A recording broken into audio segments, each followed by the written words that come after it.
a note vlog, a walking note vlog.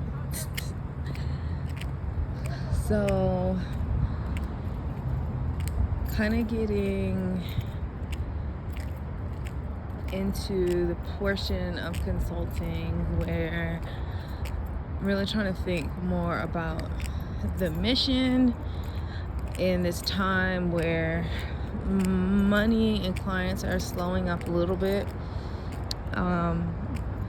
which in some regards is hard because that's less cash flow to take care of myself.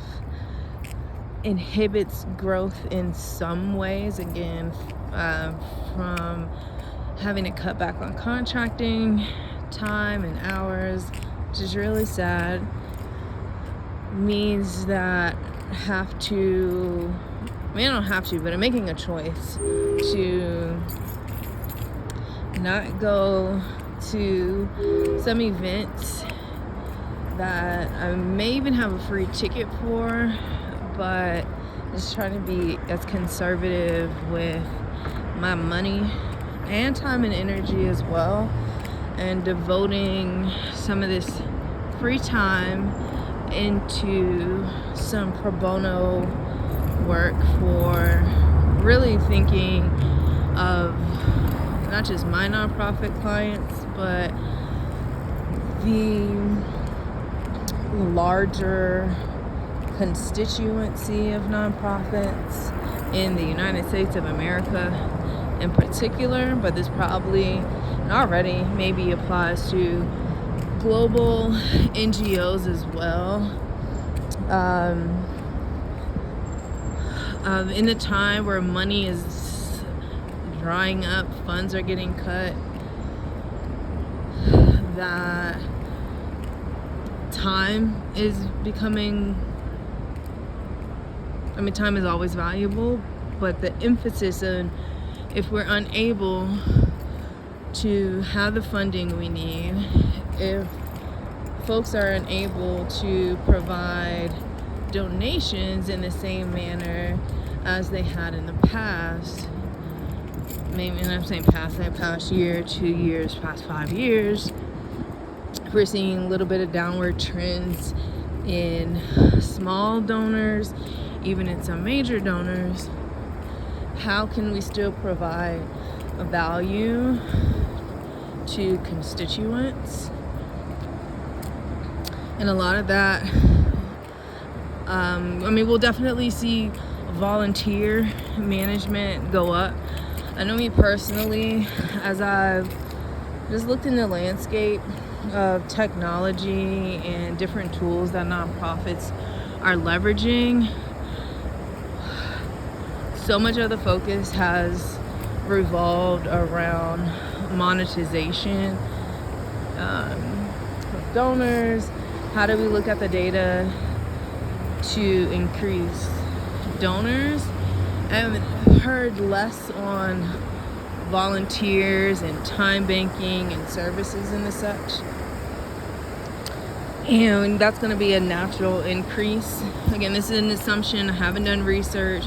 Definitely will pull Claude and ChatGPT to look at donor and volunteer retention and rates in similar economic times in the US to validate. But this is going to be an opportunity, in an unfortunate sense, where people in the federal government, job shortages are on the rise, unemployment is on the rise. And so that does mean people being able to contribute time and wanting to contribute time and support to local or even national, global organizations from their phone or in person. And so I'm just thinking of how we can leverage AI for not just volunteer management, but just becoming service providers, like volunteer service providers, in order to match people's skills, interests, abilities.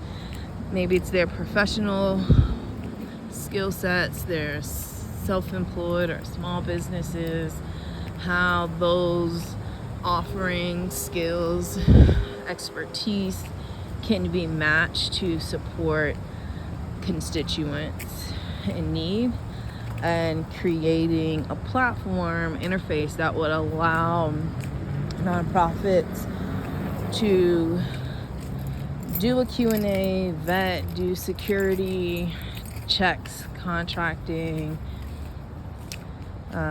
certification, to then plug into their CRM, to execute against those skill sets to constituent needs. So for an example, I have a nonprofit that I support.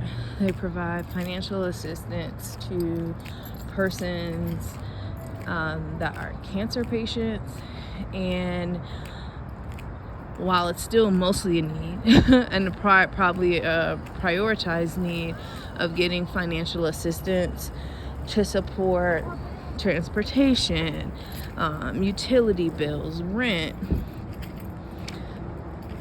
some things that may have been a paid service or that could still be a benefit to families can still be done through someone's time.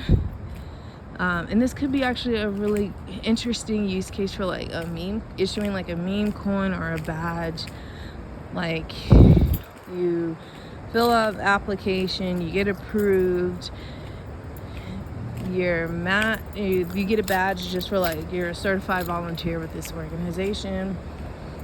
And instead of getting, you're not getting money to volunteer, but they could issue a meme coin that then people within the organization could exchange.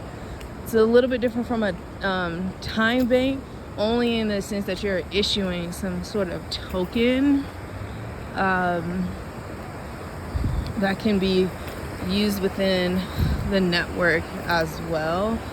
Or if there's like partnered organizations, whether that's corporate partners, maybe you can get a credit from a corporate partner by using this tokenized nonprofit kind of time bank. That's a larger vision opportunity, but in short, it's just about matching people's skills, availability to services that can be directly used by the constituent. So say for example, you're approved and you're willing to provide house cleaning services. You're matched with a constituent who's willing and needing that service, and then it's this whole AI platform that is a volunteer manager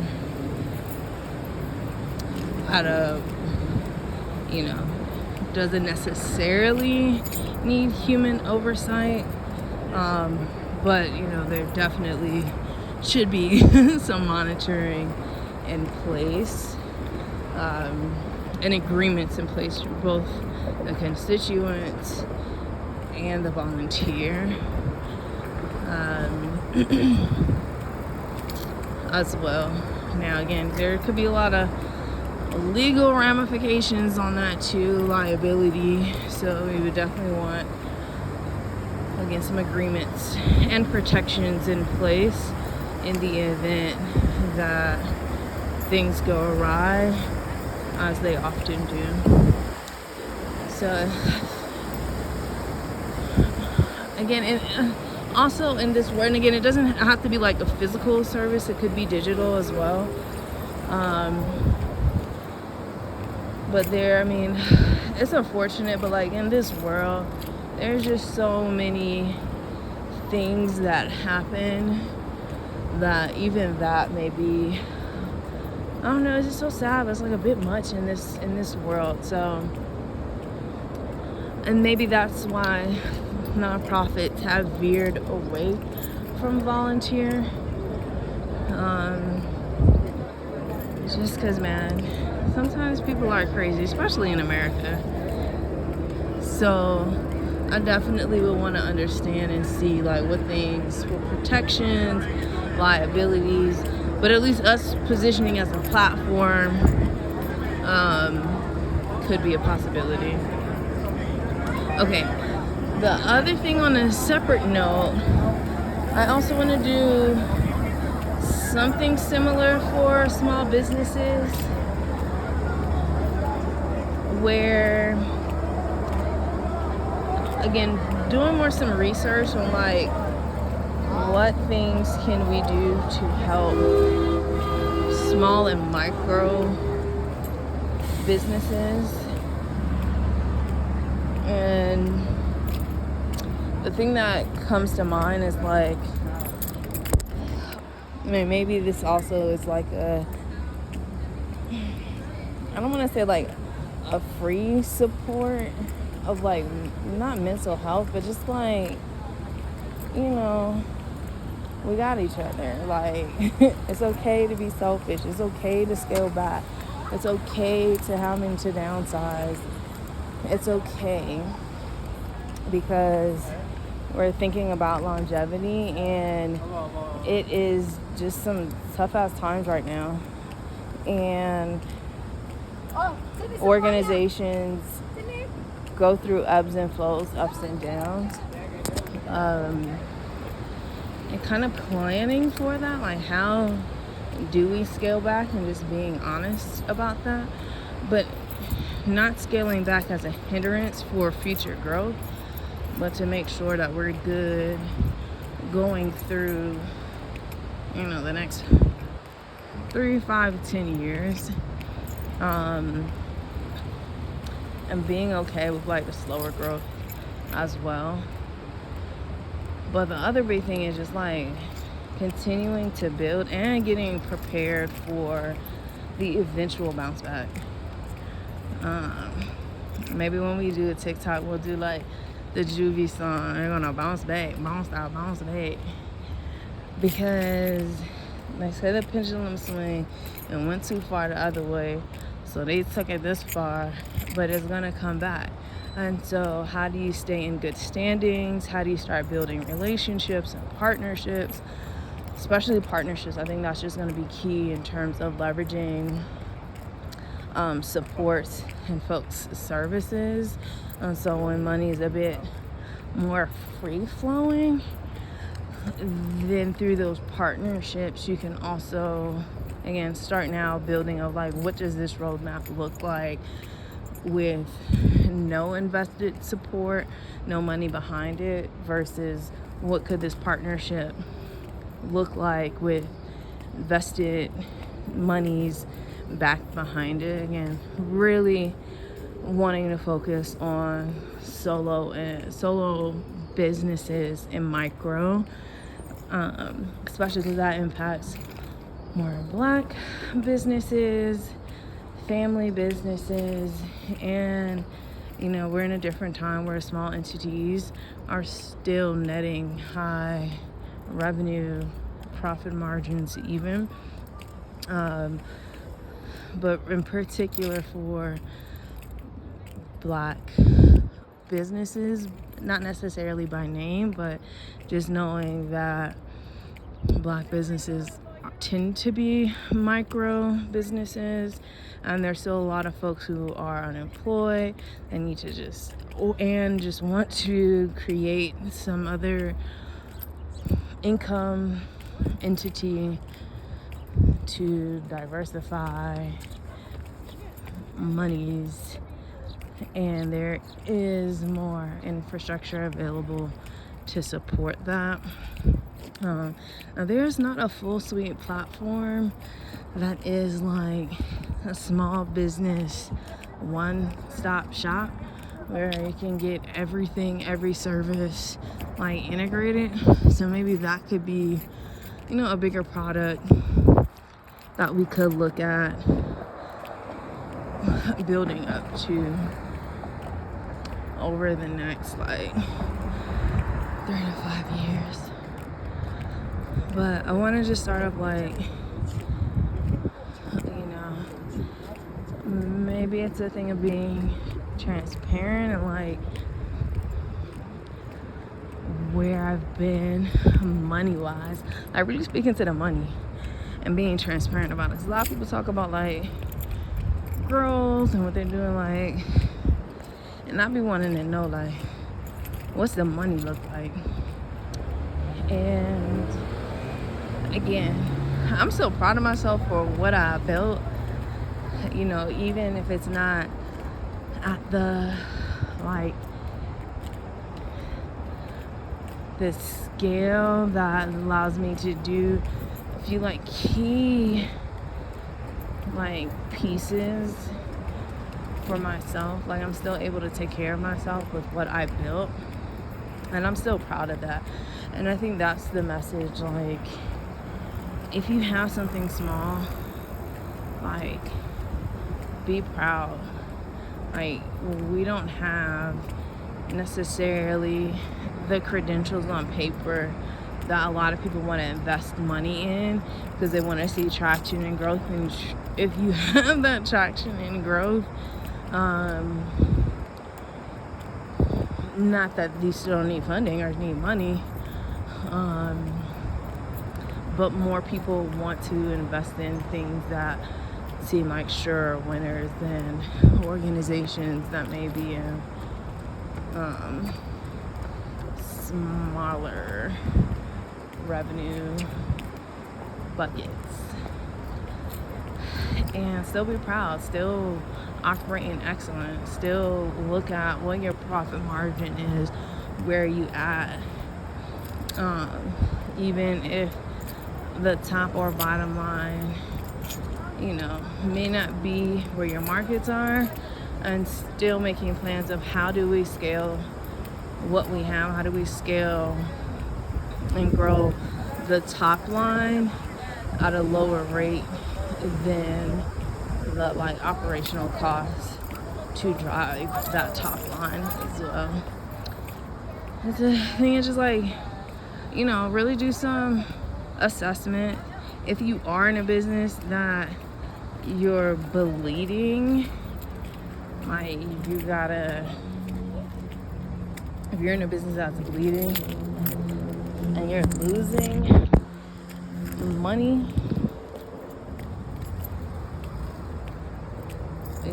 you gotta really do some self-assessment, like especially if there's like high debts, with on top of you losing money. You really got to do the financial numbers. And sometimes that's stressful because when you're not hitting your targets, it's like sometimes you just want to shy away from looking at the numbers. But being an owner is like being a parent, like being an adult. Like you can't shy away from it. You gotta like look at it, like really make decisions, do the analysis, do the assessments, like make some tough decisions. And some of that may be scaling back, maybe looking at and then like first, like are you able to take care of you and your household? If you're not able to do that, then you really got to look at like how are you going to get some other income, whether that is a job, whether that's part-time. Like don't be ashamed to take care of yourself. Like for myself, like I'm losing one of my main clients, and while I have projections for next year, like I have to have some contingency. Like what happens if everything falls through? What's the plan? And it's not to assume the worst, but that's part of business continuity, life continuity. Like if all of this stops, like, what is the contingency plan? So this is something like I'm doing for myself right now as well, and there's no shame in that because I'm at the scale and growth that I'm at, and it is what it is at the same time. So, like, girl, what you gonna do?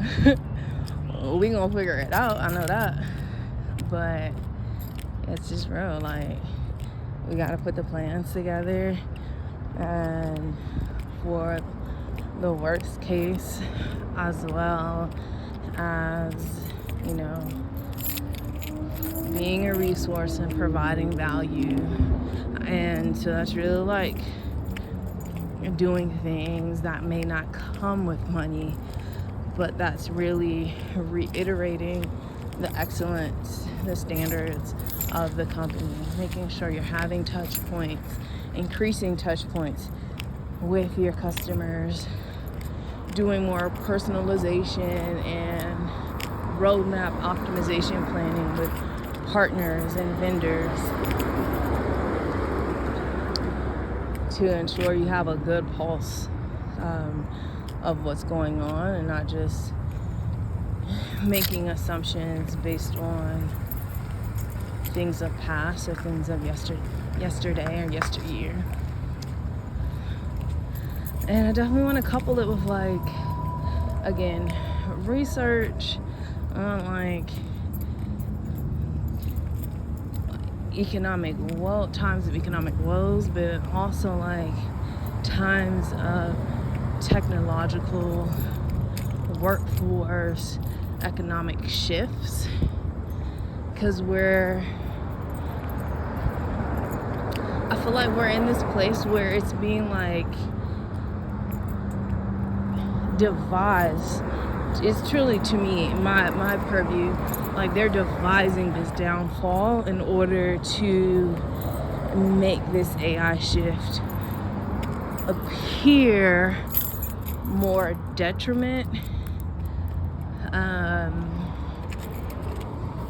for government. Like, say, like, no, it's better to not invest in the people but invest in the technology. Like, it's okay to shift money from people to the technology, even though, and inflating the cost at the same time, and still harming people and economies and communities simultaneously. So yeah, these are some of my thoughts. Very broken, but, like, thinking of nonprofits and then the small businesses, and, like, wanting to put together information that's a little bit different than, you know, the stuff that's out there. So yeah, bye.